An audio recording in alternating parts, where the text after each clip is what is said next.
এটা তো কতবারই হয়েছে।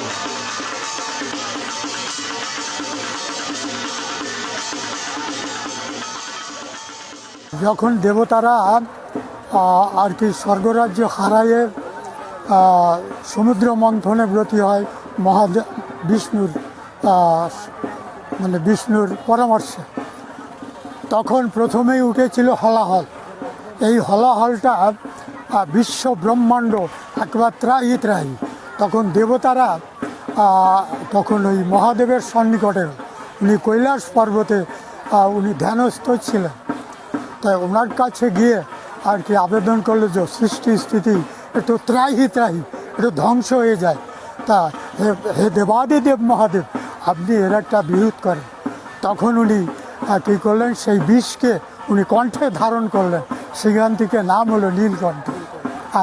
তারপরে এরকম অনন্ত বিভূতিটা, এই চড়ক পূজাটা এই দেউল পূজারই একটা অঙ্গ।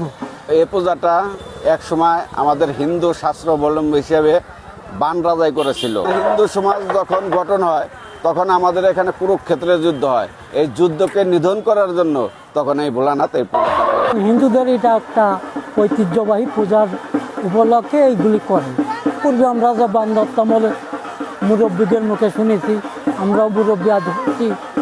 এটা অদূর ভবিষ্যতে এইরকম চালু থাকলে হিন্দু ধর্মের মেন একটা ধর্মীয় প্রতিষ্ঠান।